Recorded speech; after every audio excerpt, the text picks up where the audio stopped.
మళ్లీ దూకుడు పెంచిందా? ఇన్నాళ్ళు ప్రధాని మోడీ టార్గెట్ చేసిన రాహుల్ గాంధీ ఇప్పుడు ఆర్ఎస్ఎస్ పై దృష్టి పెట్టారా?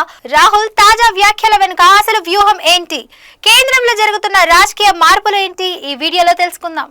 ఇటీవల ఉప ఎన్నికల ఫలితాలు కొంత నిరాశ కలిగించినప్పటికీ కాంగ్రెస్ పార్టీ తిరిగి స్పీడ్ పెంచింది. రాహుల్ గాంధీ తన వ్యూహాన్ని విస్తరించి ఇప్పటి వరకు ప్రధానంగా మోడీని టార్గెట్ చేసిన ఆయన ఆర్ఎస్ఎస్ దేశంపై తన భావజాలాన్ని బలవంతంగా రుద్దుతోంది. ప్రధాని మోడీ కూడా ఆర్ఎస్ఎస్ పై విధానాలే అమలు చేస్తున్నారు. ఆర్ఎస్ఎస్ చీఫ్ మోహన్ భగవత్ దేశాన్ని నియంత్రించేందుకు ప్రయత్నిస్తున్నారు. రామ మందిరం తర్వాతే నిజమైన స్వాతంత్రం వచ్చిందన్న భావనను కాంగ్రెస్ తిప్పికొడుతోంది. రాహుల్ తాజా ప్రసంగాల్లో భారత రాజ్యాంగం, పార్లమెంట్స్ పై ఆర్ఎస్ఎస్ కు గౌరవం లేదన్న ఆరోపణలు హైలైట్ గా మారాయి. బీజేపీని ఓడించాలంటే ఆ పార్టీ వెనుక ఉన్న ప్రధాన బలం ఆర్ఎస్ఎస్ ను చిత్తు చేయాల్సిందే అనే వ్యూహంతో రాహుల్ గాంధీ ముందుకు వెళ్తున్నట్లు తెలుస్తోంది. ఇటీవల మధ్యప్రదేశ్ అసెంబ్లీ ఎన్నికల్లో కాంగ్రెస్ మొదట బలంగా కనిపించినా చివరికి ఆర్ఎస్ఎస్ సాయంతో బీజేపీ తిరిగి గెలుపొందింది.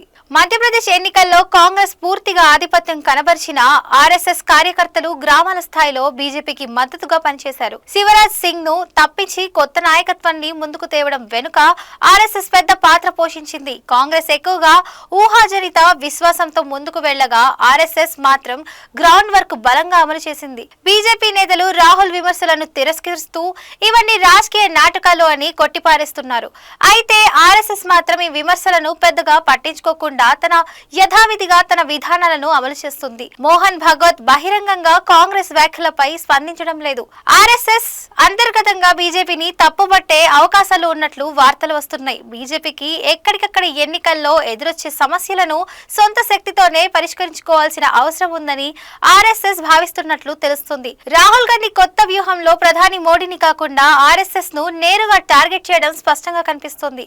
ఈ వ్యూహం ఎంతవరకు పనిచేస్తుందో చూడాలి.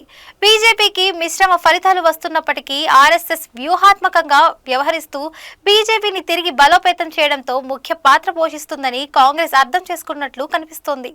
అసలు రాహుల్ గాంధీ వ్యూహం ఫలించనుందా లేక బీజేపీ ఆర్ఎస్ఎస్ ఈ దాడిని తిప్పికొట్టగలవా చూడాలి.